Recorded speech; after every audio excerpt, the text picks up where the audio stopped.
Bonjour, aujourd'hui on se retrouve pour parler de la loi Pinel. Donc la loi Pinel offre la possibilité de bénéficier d'une réduction d'impôt sur le revenu grâce à l'acquisition d'un bien immobilier. Pour ceci, l'investisseur s'engage à louer le logement pour une durée minimale de 6 ans. Le logement devra respecter des conditions. Nous les verrons dans la vidéo. Cette loi permet au gouvernement de soutenir l'investissement dans l'immobilier locatif, soutenir la construction de logements dans certaines zones, notamment les grandes agglomérations.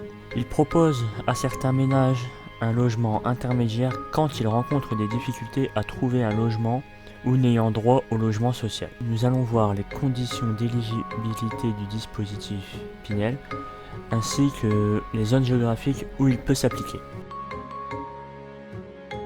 Lorsque le logement ne satisfait pas les caractéristiques de décence, il devra être modifié.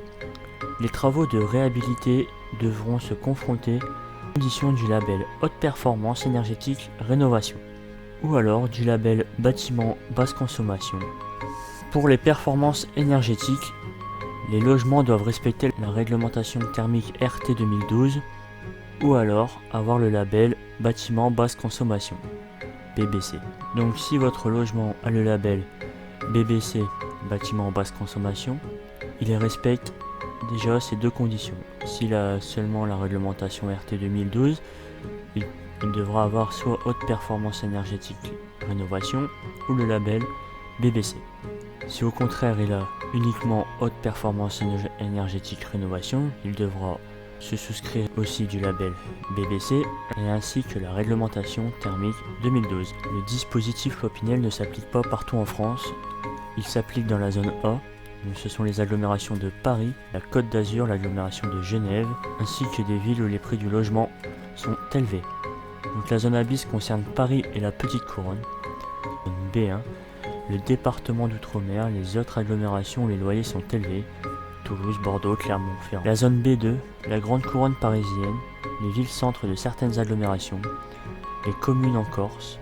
Pour être éligible à la zone B2, les communes doivent disposer d'un agrément délivré par la préfecture de région. Alors je vous invite à joindre votre préfecture pour savoir si votre commune dispose de cet agrément. Les communes non situées en zone A, A bis, B1 ou B2 n'ouvrent pas droit à ce dispositif Pinel. N'oublions pas que la loi Pinel permet à certains ménages en difficulté de trouver un logement. Donc pour ceci, des règles ont été mises en place. Comme vous pouvez le voir sur le tableau, vous devez vous renseigner sur la composition du foyer ainsi que sur les ressources des locataires. C'est-à-dire que les ressources ne doivent pas dépasser. Donc on va prendre l'exemple du couple en zone B1. Donc si les ressources dépassent le plafond de la zone B1, c'est-à-dire 40 241 €, vous ne pourrez pas appliquer le dispositif Pinel. Donc comme vous pouvez le constater, il existe plusieurs zones pour pouvoir indiquer plusieurs plafonds. Chaque loyer d'un logement Pinel aura un plafond selon sa zone et selon son mètre carré. Donc il y a un barème de base que vous voyez à l'écran. Pour la zone A, c'est 12,49 € au mètre carré selon le barème de base. Un coefficient devra être appliqué au barème. Il est égal à 0,7 plus 19 sur la surface utile de logement. La surface utile est égale à la surface habitable plus 50% des annexes. Les surfaces annexes sont limitées à 8 mètres carrés. Les emplacements de parking, garage et box ne seront pas pris en compte pour la surface habitable. Vous devrez joindre à votre déclaration fiscale le total de ces surfaces habitables, augmenté des annexes que vous indiquerez dans l'imprimé d'engagement de location, qu'il faudra joindre donc à cette déclaration fiscale. Une fois toutes ces conditions respectées, place aux avantages fiscaux du dispositif Pinel. Tous les particuliers qui achètent ou investissent un logement en état futur d'achèvement ou neuf entre le 1er septembre 2014 et le 31 septembre 2015 pourront profiter d'une réduction de leurs impôts sur le revenu réparti sur 6 ans, 9 ans ou 12 ans. Respectivement, la réduction s'élève à un montant de 12, 18 ou 21% du prix d'achat du logement. Pour un investissement en Outre-mer, la réduction d'impôt peut aller jusqu'à 32%. Vous pouvez voir sur l'écran un récapitulatif des années ainsi que des pourcentages selon, on va dire, les deux zones géographiques, donc en France et Outre-mer. Attention, deux limites s'appliquent. Le montant de l'investissement total ne doit pas dépasser 300 000 € par an sur un ou deux biens maximum et le plafond au mètre carré est de 5 500 €. Il ne faut pas oublier que la loi Pinel entre dans le cadre du plafonnement global des niches fiscales de 10 000 € par an. La loi Pinel autorise à louer à ses ascendants ou descendants si ces derniers ne font pas partie du foyer fiscal des investisseurs.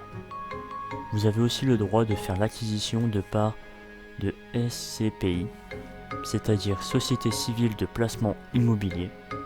Ces particuliers qui auront fait l'acquisition de SCPI peuvent également bénéficier de ce dispositif Pinel dans la mesure où 95% de la souscription de la SCPI est investie dans des logements établis et loués dans les conditions du dispositif Pinel. La réduction d'impôt dont il bénéficie porte sur 100% du montant de la souscription. Elle est aussi égale à 12, 18 ou 21% dans la limite de 300 000 euros. Les investisseurs peuvent à la fois souscrire des parts de SCPI et faire l'acquisition de 2 logements maximum. La base de calcul de la réduction est alors plafonnée à 300 000 euros par an. Vous pouvez voir sur votre écran les avantages financiers de la loi Pinel selon le taux de réduction d'impôt ainsi que la durée de votre engagement. Il faut savoir que vous pouvez prolonger l'engagement. Si vous avez choisi un engagement de 6 ou 9 ans, vous pourrez augmenter de 1 à 2 périodes de 3 ans. Si votre engagement de départ est de 6 ans, l'investisseur bénéficie de 6% pour la première prolongation et de 3% pour la seconde. Si votre engagement était de 9 ans, vous bénéficierez de 3% pour une prolongation de 3 ans. Il ne faut pas oublier que l'acheteur sera propriétaire d'un bien immobilier, il devra donc répondre à certains aspects délicats et ainsi se prémunir de certains problèmes. Tout d'abord, il vous faudra rechercher un locataire et engager des frais de gestion pour trouver un ou plusieurs locataires, donc des frais d'agence immobilière. Il faudra assumer le turnover des locataires, les risques d'impayés et les retards de paiement. Vous devrez aussi peut-être rénover et entretenir régulièrement le bien immobilier afin de maintenir la valeur patrimoniale de l'investissement. Nous verrons à la fin de cette vidéo pourquoi il est important de le rénover et de l'entretenir. Il vous faudra aussi payer les impôts et taxes foncières, ils augmenteront à chaque année.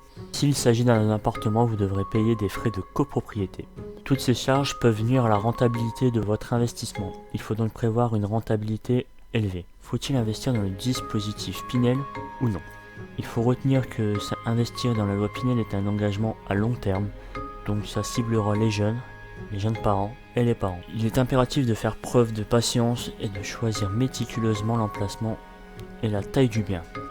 Les plus gros risques sont un rapport locatif souvent trop faible ou le risque de perte en capital à la revente du bien au terme de l'avantage fiscal. Donc dans cette dernière phrase, on revient à ce que j'ai dit tout à l'heure, c'est-à-dire rénover et entretenir régulièrement le bien immobilier. Donc si vous le rénovez, vous l'entretenez, votre bien perdra moins de valeur. On va prendre l'exemple d'un appartement qui se trouve dans un immeuble où tous les appartements de cet immeuble sont du dispositif Pinel. Donc il ne faut surtout pas oublier que la loi Pinel vous permet d'acquérir un bien immobilier. Certains ne seront pas d'accord avec ce que je vais dire, mais on peut dire que vous avez eu une réduction de 35 à 40% de la valeur du bien. Je m'explique. Lorsque vous allez acheter votre bien, le locataire, avec les loyers qu'il va vous payer, paiera environ 45% de l'investissement. Avec les réductions fiscales, on va dire que c'est l'État qui paiera environ, entre 17 et 18%. Et vous payerez le reste, 37%. Je vous remercie d'avoir regardé cette vidéo, j'espère qu'elle a pu répondre à vos attentes. Si la vidéo vous a satisfaite, n'hésitez pas à vous abonner. Dans la prochaine vidéo, je vous parlerai de comment préparer un bien immobilier à la location, c'est-à-dire meublement et papier administratif. Faites-moi part dans les commentaires de vos questions. Merci de votre attention, à lundi.